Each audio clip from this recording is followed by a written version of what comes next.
Okay, boys and girls. So let's talk about the elements of poetry. So poetry can tell a story, it can describe a situation, or quite often it appeals to the senses. So let's talk a little bit about the structure of a poem, because poems are set up certain ways. That's how we know it's a poem. So let's talk about stanzas.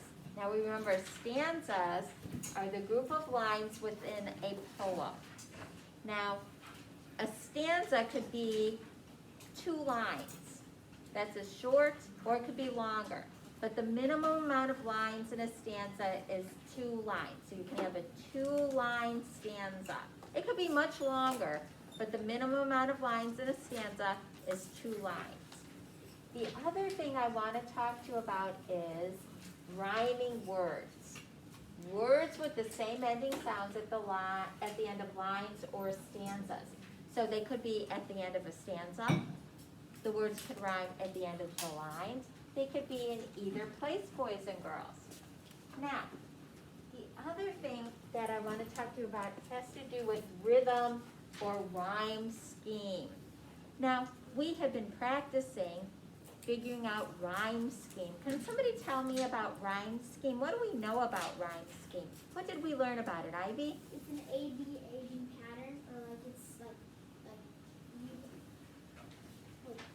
the end of the word sometimes rhymes, so you have to put like an A at the first. That's right. There can be a pattern to the rhyme, and so we call that rhyme scheme. So it can be an A-B pattern. A-B pattern where the A lines rhyme, the B lines rhyme. What else do we know? Jensen, what were you going to add to that? That it has a pattern. It has a pattern of rhyme. Do all poems rhyme? No. Juliana? No. No, all poems do not rhyme. Not all poems are rhyming poems. So there's some other things that we're going to be talking about as well that are elements of poetry. Alliteration, that's where the same sound or letter at the beginning of words or lines. When the same sound is at the beginning of the words or the lines, we have something called alliteration. Everybody say alliteration. Alliteration. And then we have onomatopoeia. Everybody say onomatopoeia.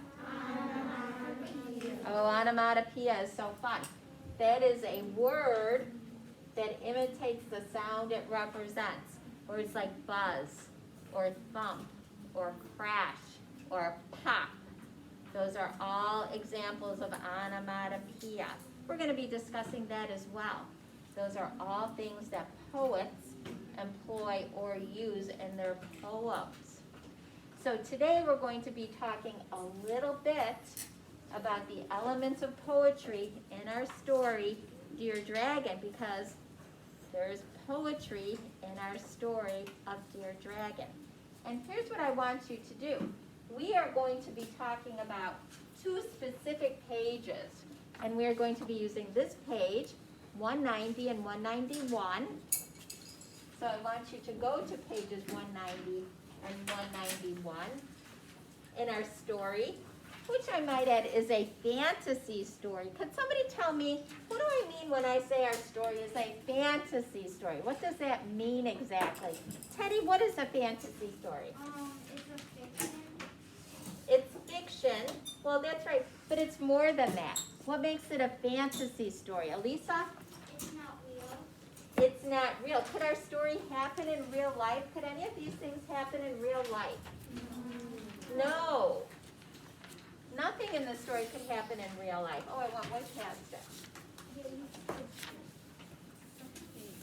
Am I on it yet? No, the skydiver. Oh, he's the skydiver. Okay. Oh, there he is. Okay. So no, nothing in the things in the story can definitely not happen, because there are nonfiction stories, but they're realistic fiction. Those are the type of stories that can happen in real life. This story definitely cannot happen in real life. People cannot be pen pals with dragons. I cannot write a letter to a dragon and get a reply. Number 1, are dragons real? No. No, there's no such thing as dragons. There's no dragons. Dragons do not write letters. Animals do not write you letters.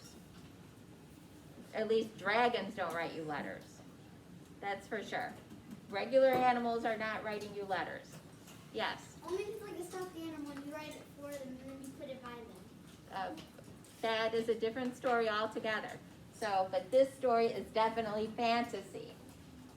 So, let's look, and I'm going to play 190 and 191, and then we're going to talk about the poetry in the story, or the elements of poetry. October 1st. Dear George Slayer, I also don't like writing, but I'll try it, I suppose. A fort is like a castle, right? I love attacking those. My favorite sport is skydiving. I jump near Falcor Peak. Tomorrow is my birthday, but my party is next week. Sincerely, Blaze Dragomir. Okay, now I need my pen so I can write, so let's see if I can get my pen up. Because we're going to be looking at some things on this page that I'm probably going to want to write on. So, let's look. It says, poems can be set up in special ways. Stanzas are groups of lines. A rhyme scheme is the rhyming pattern at the end of lines. This we already know because we are becoming poetry experts. So it says, answer the questions about pages 190 and 191, which we have just listened to and read. So let's think about this. I want us, actually now I have to go here. I gotta go back. It says, how are the pen pals letters like poems? How are their letters like poems? What do they do that are like poems, Logan? Oh, We just came back from there, buddy. If you have to, but we just came back. Juliana? they sometimes rhyme. They rhyme. Yes, they use rhyming words. Very good. They use rhyming words.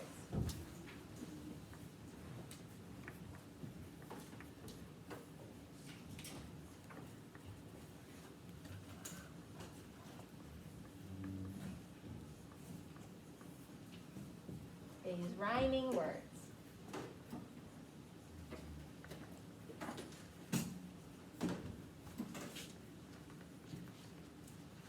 Okay, so they use rhyming words.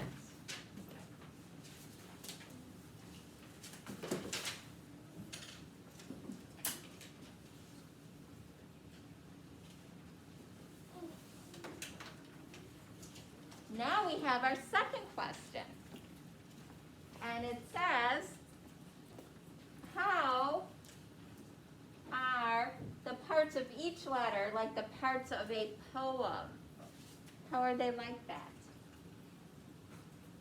Now you're answering this question. You're not asking me to do it. You can only answer my question.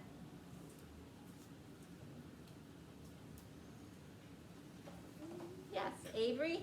So it's kind of like a poem because there's in like a stanza. This is like this story is like a stanza, and Yes, it's broken into stanzas. How many stanzas is it broken into? 4. Yes, each letter is broken into 4 stanzas. Very good. Each letter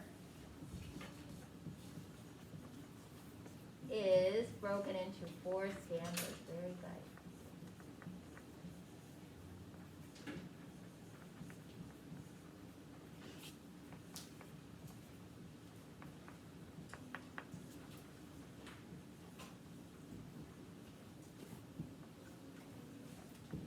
Excellent.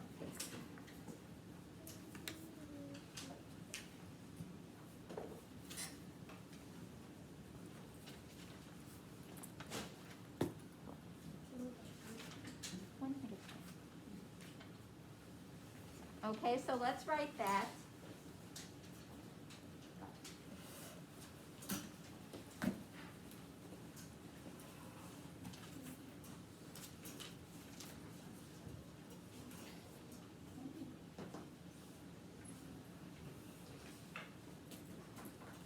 Okay, Now let's do number 3, please. It says, how are the stanzas similar in each letter? What do you notice about the stanzas in each letter? What are you noticing? Libby, what do you notice about them? It says, on everyone, it says, dear George or dear Blaze. Okay, so they have a greeting. They all have a greeting. What else are we noticing? Elisa?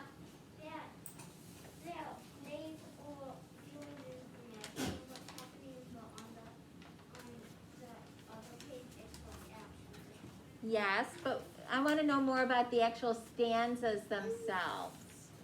The stanzas themselves. Kelsey, what are you noticing? There are always 4 stanzas in each letter. That what? There's always 4 stanzas in each letter. Yes, there's always 4. We already wrote that. There's something more interesting about them. Olive? They all rhyme. And what part of them rhyme? The end. The end of the, yes, what parts? The end of each Oh, well, here, let me put this up and let's look. I'm going to put it up and we will look here. So we're looking at it. And what parts rhyme? Because it's pretty consistent throughout throughout the story. So this is the first stanza. This is the second stanza. I'll number them. Stanza 1. Here's stanza 1, 2, 3, and 4. So what happens with the rhyming pattern with our stanzas? They end in the same letter. Okay, what else? Avery? Suppose and those rhyme, and peak and weak rhyme. So stanzas 1 and 2 rhyme, suppose and those, and then 3 and 4 rhyme is what's happening. So 1 and 2 rhyme, 3 and 4 rhyme. So the ends of 1 and 2, do you see suppose and those, peak and weak rhyme. That seems to be what's happening on all the pages. If we looked at any of the other pages, we would see that as well. Very good. That is what is going on. So let's write that. I need to go here. So that is what we could say. We could say the ends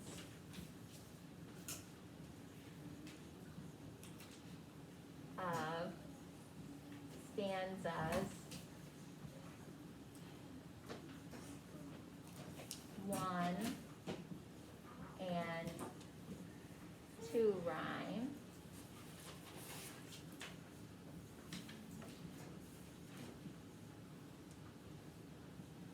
And the ends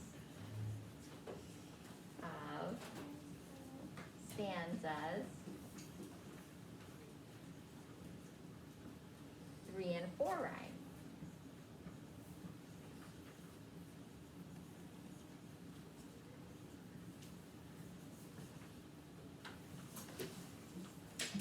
So that is our rhyme pattern that we have here.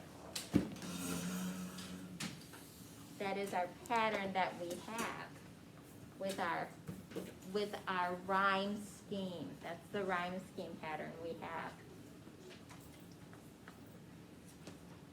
So let's write that down, boys and girls.